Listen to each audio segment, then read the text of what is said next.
بسم الله الرحمن الرحيم الحمد لله وكفى والصلاة والسلام على الحبيب المصطفى صلى الله عليه وعلى آله وسلم تسليما كثيرا إن الله وملائكته يصلون على النبي يا أيها الذين آمنوا صلوا عليه وسلموا تسليما صل وسلم على محمد رب اشرح لي صدري ويسر لي أمري واحلل عقدة من لساني يفقه قولي.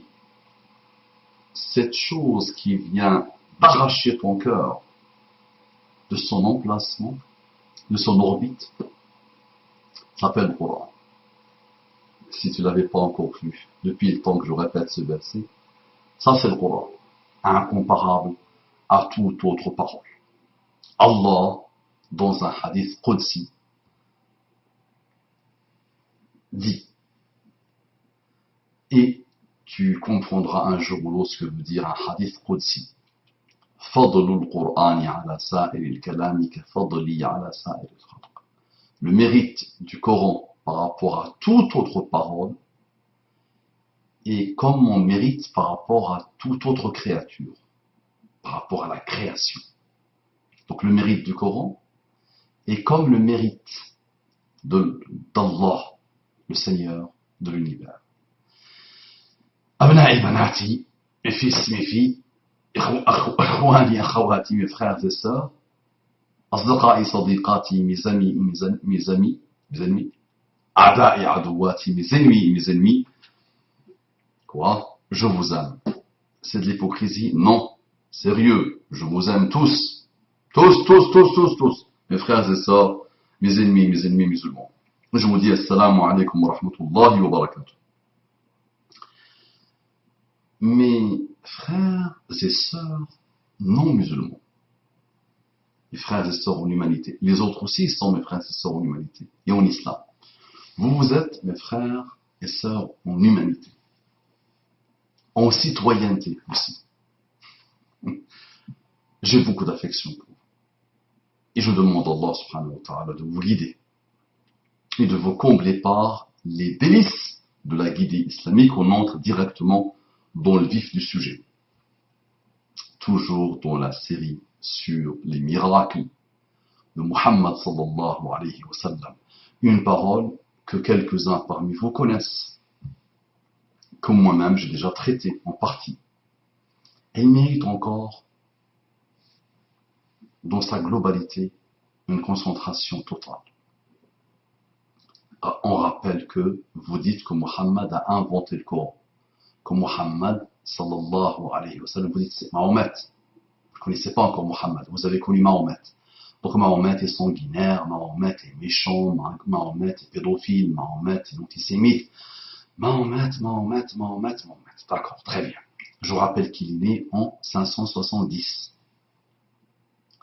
Qu'à 40 ans, en 610 à peu près, il a prétendu, selon vous, qu'il était prophète. Pendant 40 ans, de 0 à 40, il a vécu à la Mecque. Il n'a pas côtoyé les Grecs, il n'a pas côtoyé d'autres civilisations. Et il était connu, reconnu par tous ceux qui l'ont côtoyé, tous ceux qui l'ont fréquenté comme Sadiq al-Amin, le véridique digne de confiance.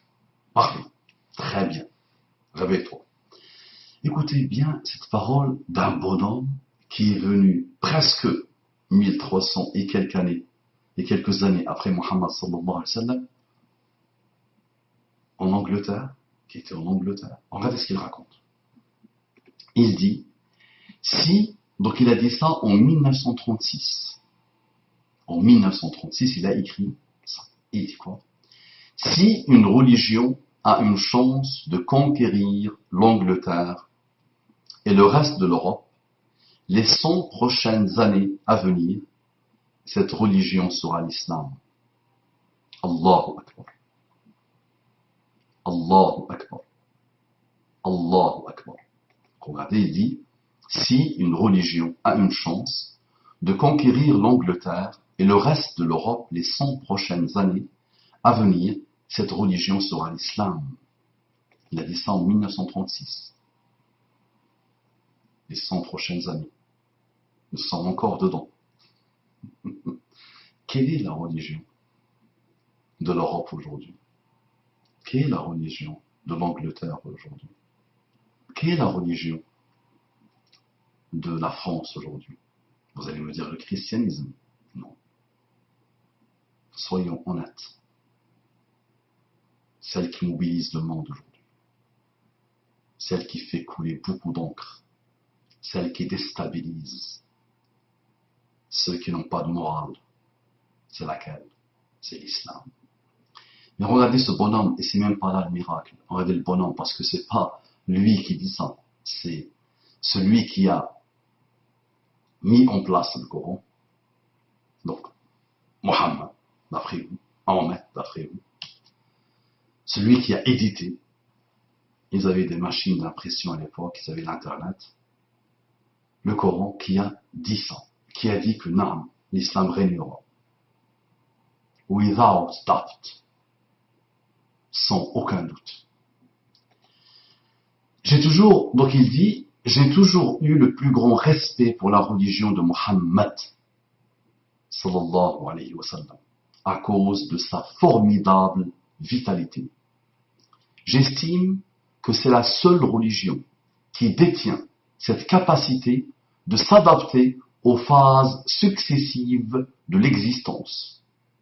J'ai étudié cet homme merveilleux, et à mon avis, loin d'être l'antéchrist, on doit l'appeler le sauveur de l'humanité.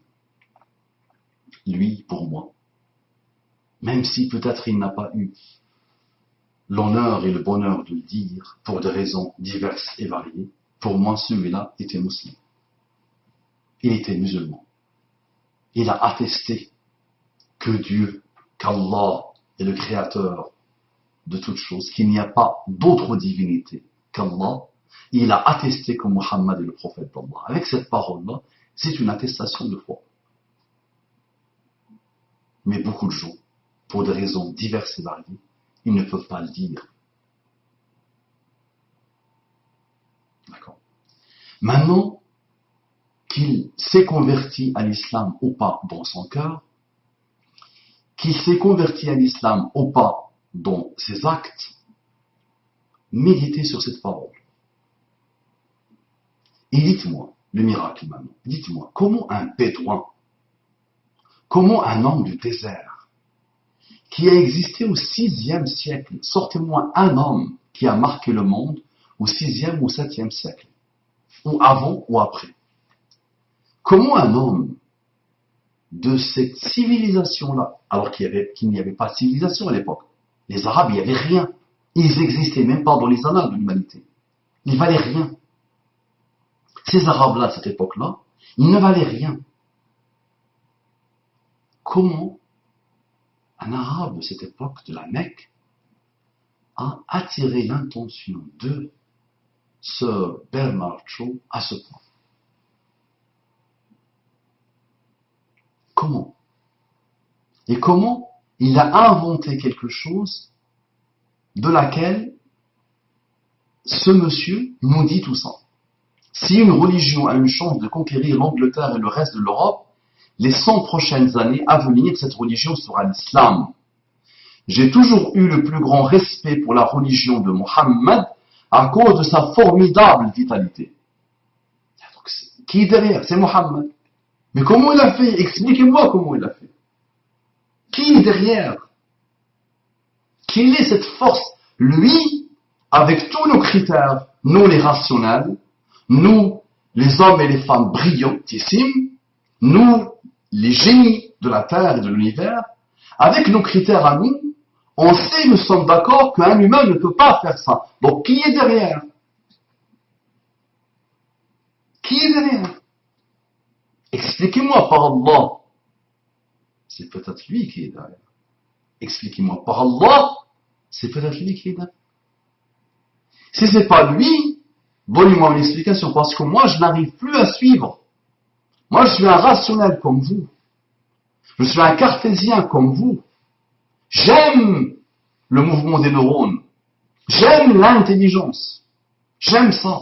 Je suis passionné par ça. Donc, expliquez-moi, aidez-moi, s'il vous plaît, qu'Allah vous guide. Assalamu alaikum wa rahmatullahi wa barakatuh.